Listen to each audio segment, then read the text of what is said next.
Hola, bienvenidos a Haciendo Hold. Yo soy Chino González y el día de hoy hablaremos del draft de 1994. Acompáñenme. El draft es uno de los eventos más importantes en el año de la NFL.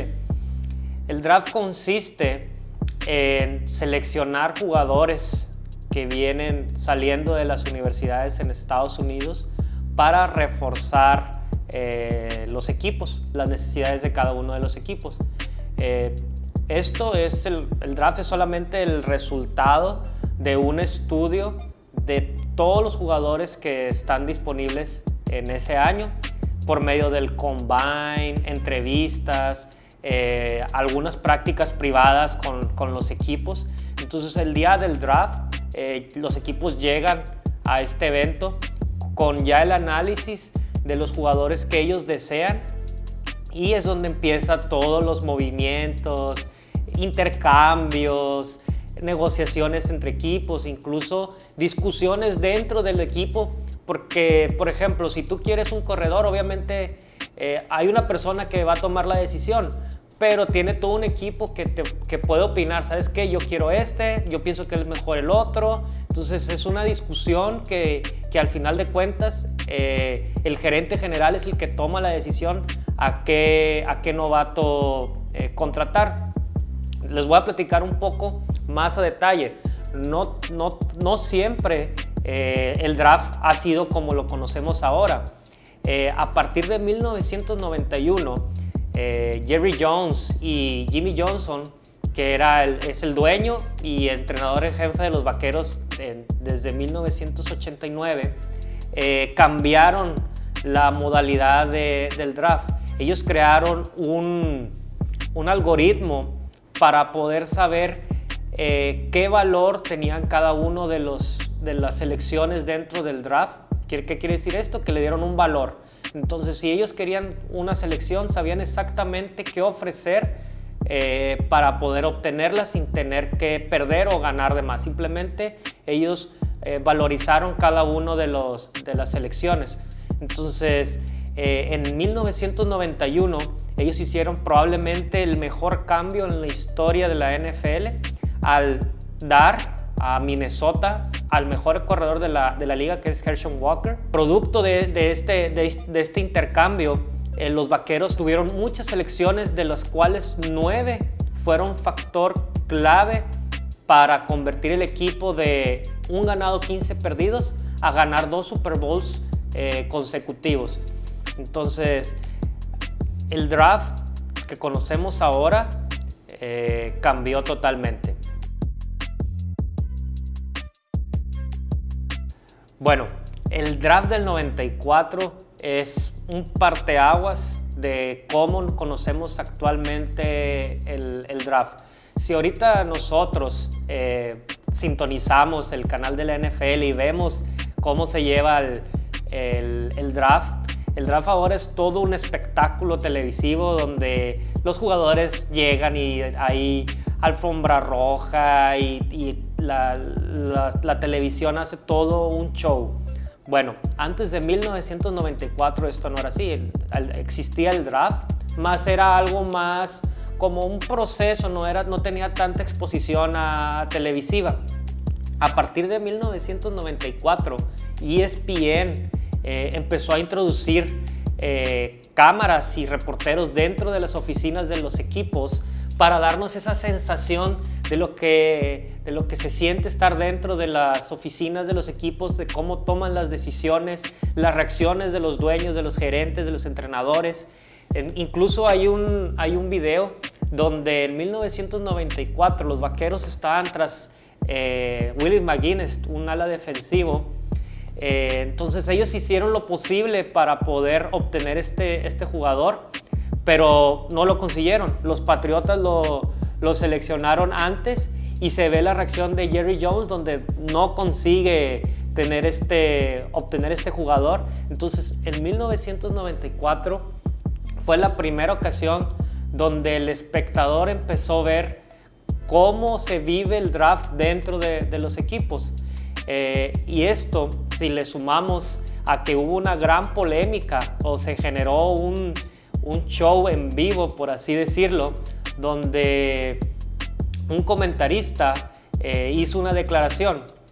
Entonces ESPN, a partir de 1992-93, empezó a invitar a exjugadores, analistas, para dar opiniones sobre las selecciones y todo lo que rodea al draft. Entonces, en aquel entonces tenían un analista que se llama, todavía no fallece, Mel Kiper.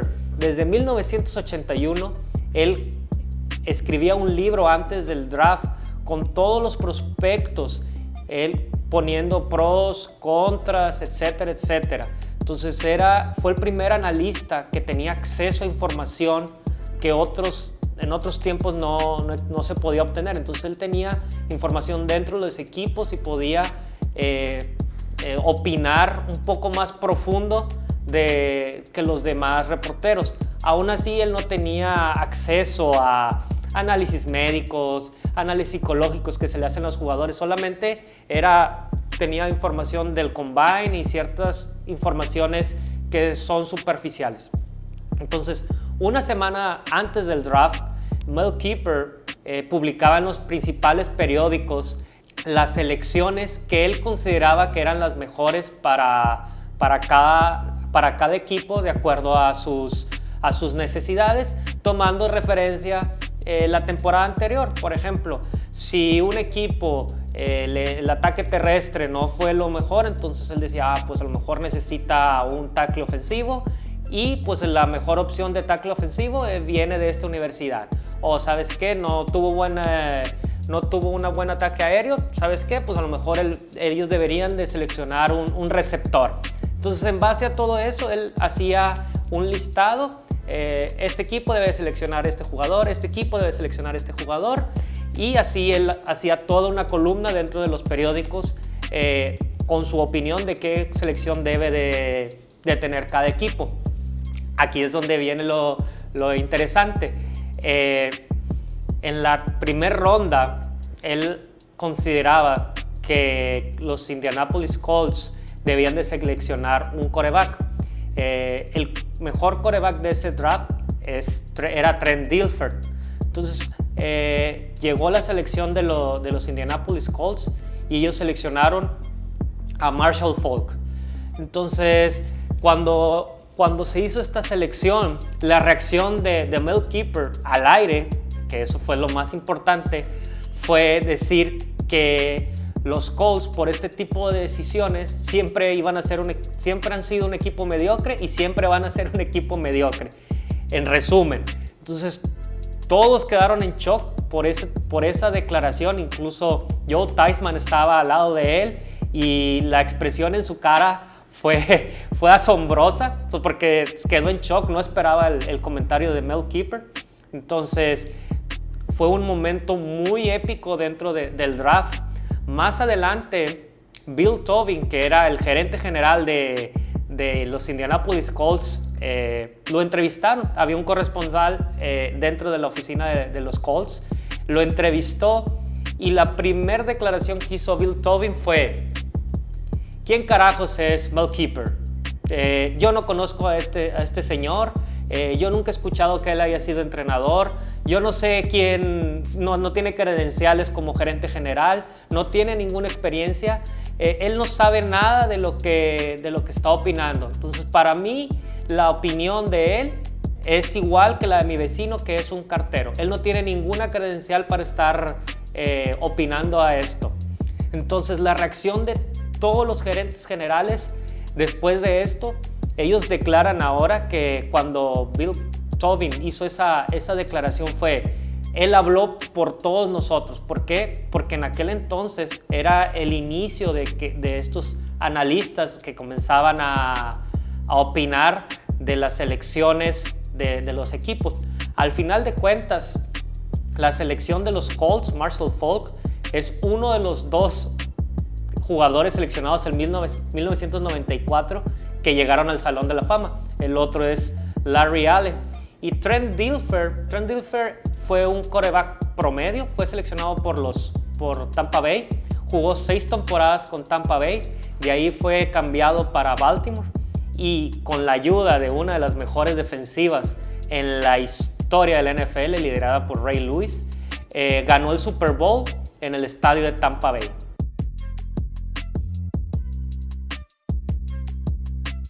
Sí, hay otros datos muy interesantes dentro del draft de 1994 que también fueron claves para cómo se toman decisiones y cómo se percibe el draft en estos tiempos. La primera fue que es el primer draft que tuvo 7 rondas. Otro punto muy importante es que fue el primer año donde se tenía tope salarial.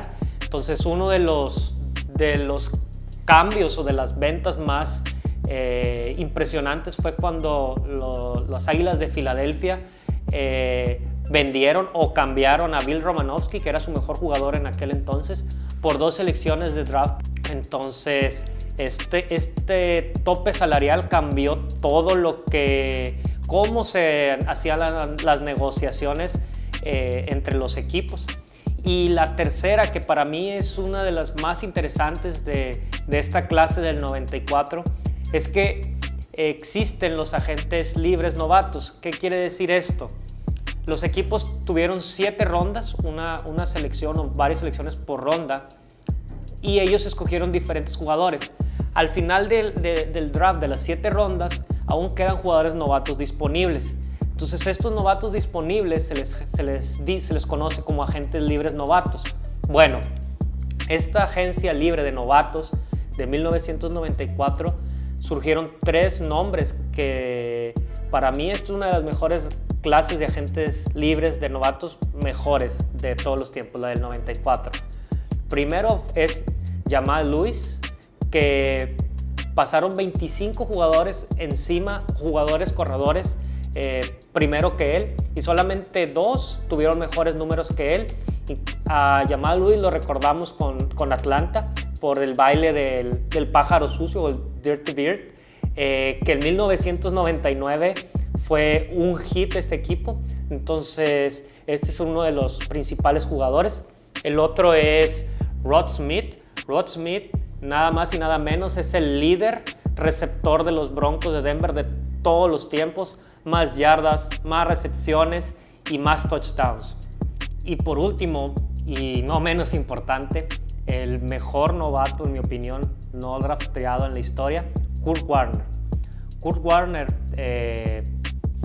no fue seleccionado dentro del draft del 94. Muy pocos recuerdan que él era parte de la clase de 1994. Incluso su compañero Isaac Bruce, que fue la primera selección de los Carneros de San Luis, no sabía que Kurt Warner era parte de la clase del 94. Entonces Kurt Warner no fue seleccionado. Después de ahí pasó a la NFL Europa y de ahí regresó a los Carneros de San Luis, siendo el quarterback y líder de una de las mejores ofensivas que he visto en la historia. Muchas gracias por acompañarnos en Haciendo Hold con Chino González. No olvides dejar en los comentarios qué te pareció este impresionante draft de 1994 y cuéntanos qué te parecieron las selecciones de este 2020 de tu equipo. Nos vemos a la próxima.